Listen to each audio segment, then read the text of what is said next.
Portrait by Stanley Kunitz. My mother never forgave my father for killing himself, especially at such an awkward time and in a public park that spring when I was waiting to be born. She locked his name in her deepest cabinet and would not let him out, though I would hear him thumping. When I came down from the attic with a pastel portrait in my hand of a long-lipped stranger with a brave mustache and deep brown level eyes, she ripped it into shreds without a word and slapped me hard. In my 64th year, I can feel my cheek still burning.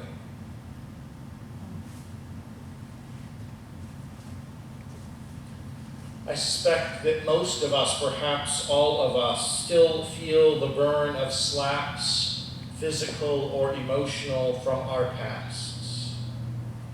I can think back to some of the memories that I have and still feel the flush of embarrassment long past, and I still want to hide under the covers and not come out.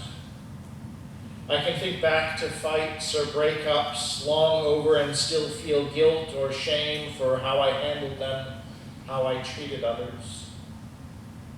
I can think back on past hurts and know that the wound still hasn't healed fully, for I still feel the pain.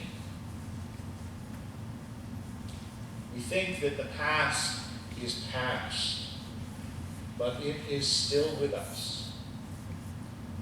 Now, in some ways, this is a gift. Without memory, we have only this moment. Without memory, we have no story. Have you ever woken up from a deep sleep and not known where you were, or perhaps even not even known who you are? Memory is that which tells us not just where we are, but who we are. Proust once said, "Memory comes like a rope let down from heaven to draw one out of the abyss of unbeing." In some ways, memory is a gift. In other ways, memory is a burning slap on the cheek, a thorn in the flesh. And often, as I just expressed, that burning remains because we hold on to it. Sometimes the burn comes from other people's memories. I think that's what was happening in our gospel lesson today. Jesus is back in his hometown in the synagogue teaching, and it's powerful stuff that he's saying. The people who heard it were astounded, the story tells us, but they took offense. Where did he get all this? This is Mary's kid, the brother of James and Joseph and Judas and Simon. On the side here, I sometimes wonder if Simon felt left out. You got Jesus, James, Joseph, Judas, and his parents couldn't come up with another J name. But that's not the point. This guy, Mary's son, the brother of James, Joseph, Judas, and Simon, and his sisters. We won't bother naming his sisters because we're sexist after all. But his family is there. Except, did you notice that they didn't name Jesus' father? Maybe they're impugning his parentage. Maybe that's the thing that they're remembering, that they're holding against him, that make it so they find his wisdom offensive. Maybe it was something else in his past they couldn't let go of, a community memory that stung like a slap on the cheek. Mary's son couldn't be a prophet. He's not what we think a prophet should be. And so rather than letting go of their memories and revising their expectations, they dismiss Jesus. I got a similar reaction from my parents when I announced to them that I was going to go on to seminary and become a pastor. They knew me as a teenager. And rather than revise their expectations for me, when my childhood church had an opening, I think about 2 decades ago now, I thought about applying for the position. And then I thought about some of the people in that church and realized that they would only see me as Bill and Sue's kid. That they would never see me as an adult pastor myself. So I didn't bother submitting my profile. Maybe I shouldn't feel so bad. After all, Jesus wouldn't be taken seriously in his hometown. Why should I think that I should be taken seriously in mine? What I'm talking about, I suppose, is a form of prejudice, perhaps an informed prejudice, but prejudice all the same. We get a reputation in our childhoods and in our adolescences, and we can't shake it. The judgment about who we are has been made, and we're stuck with it, like a finger stuck to that piece of vase that we're trying to super glue back together. We're stuck with those reputations. Oh, you're the klutz that breaks vases. Or you're the brainiac, you're the cut-up, you're the creative type, you're the slow learner, you're the troublemaker, or whatever the label is that we're given. A colleague writes about calling on a family that was new to the neighborhood. The father was introducing the children, and the father said as his kids came into the house, "This is Pete. He's the clumsy one of the lot. Oh, that's Kathy coming in with the mud on her shoes. She's the sloppy one. And as always, Mike is last. I swear he will be late for his own funeral." No wonder people move away from home. If we're lucky, we'll realize the labels that we've been given, whether by family or neighbors or peers or even ourselves, that we can create and live up to our own expectations that have nothing to do with those labels. If we're lucky, we'll find the solvent that will release the super glue that has us glued to our faults. Paul writes about having a thorn in the flesh. He calls it a messenger of Satan that torments him. He never says exactly what that thorn is, and some biblical scholars have various suggestions. I like this one, if I can get there. There we go.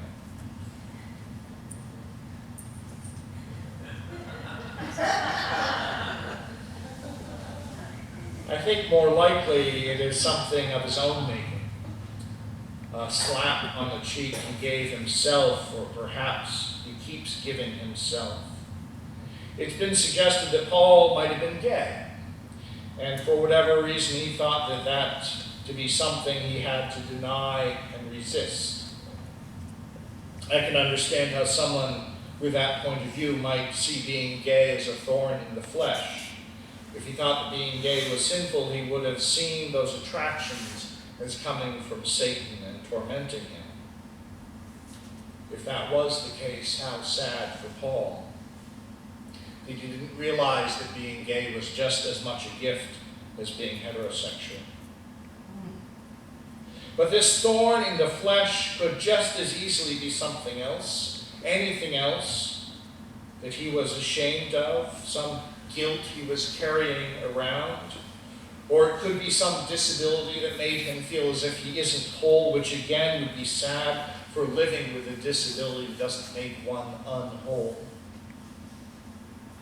My friend Jim's father died when Jim was a little boy. His father was an institutional chaplain and then started working for the national settings of his denomination, touring around the country to connect with other chaplains and to assist ministry students discern if they were called to chaplaincy. On one of his trips to the western United States, he found a camper van for sale. So he wrote to his wife back at home, back east, telling her about this camper and suggesting that it would be a wonderful thing for him to purchase for the family so they could go on camping trips together. His wife, Jim's mother, wrote back saying, "I'm quite sure you've already purchased the van. We'll talk about it when we get home."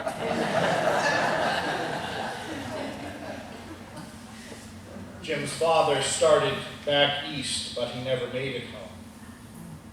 20 miles or so outside of town, he drove the van over an embankment, crashed, and died.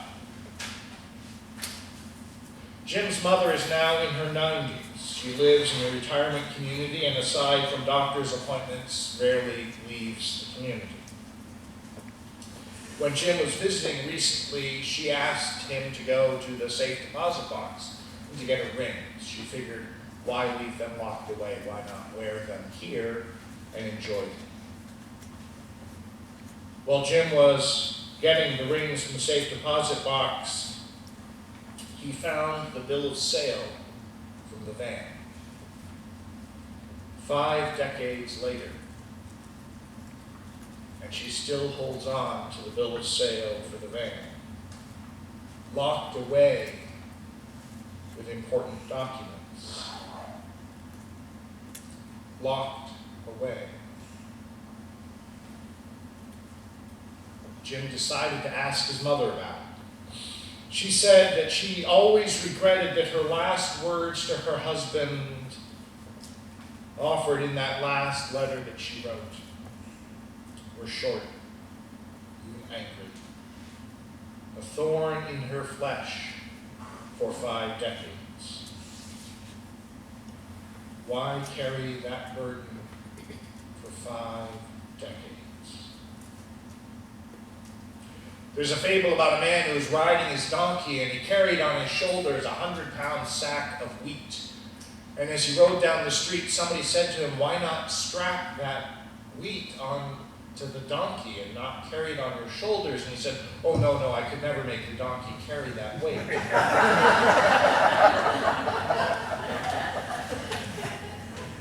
Far too many of us are carrying burdens we don't have to.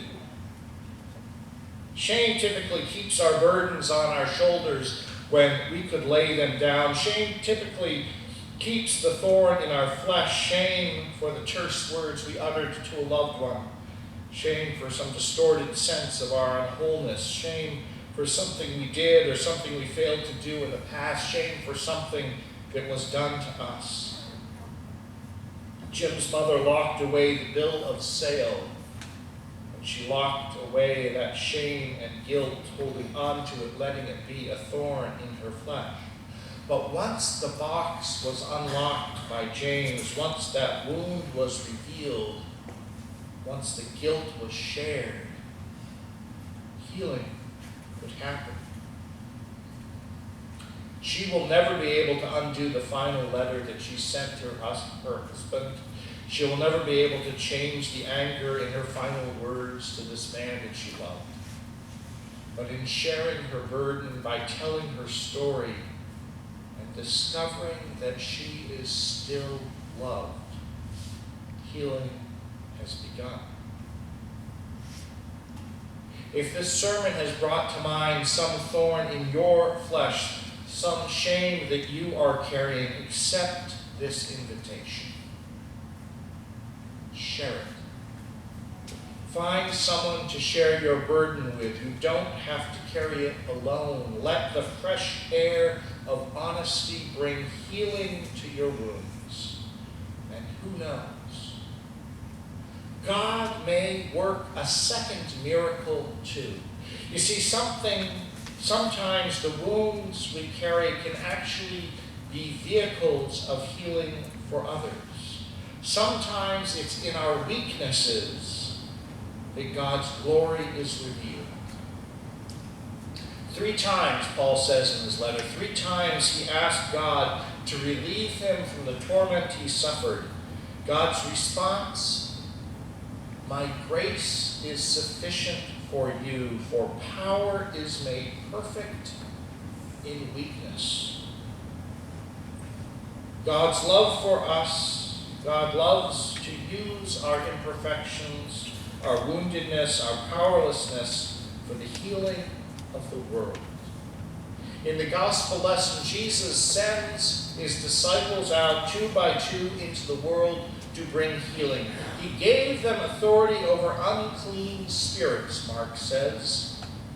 In other words, Jesus gave them authority to heal the sickness of the world. He sent them out with no provision, bread, no bag, no money. They were powerless. And in their powerlessness, they found power over unclean spirits. These past couple weeks, I've been thinking about the sin of racism. I suspect many of you have been thinking about it as well. I believe that it is only by journeying into weakness that white folk like me can have power over this unclean spirit. It's only by letting go and releasing white privilege, by embracing powerlessness, that white folk can bring any healing. The same tactic is true with our burning cheeks, the burdens we carry, the thorns in our flesh. When we let them invite us into powerlessness, God's power is revealed and healing comes. Dare we journey into weakness? Dare we journey into powerlessness?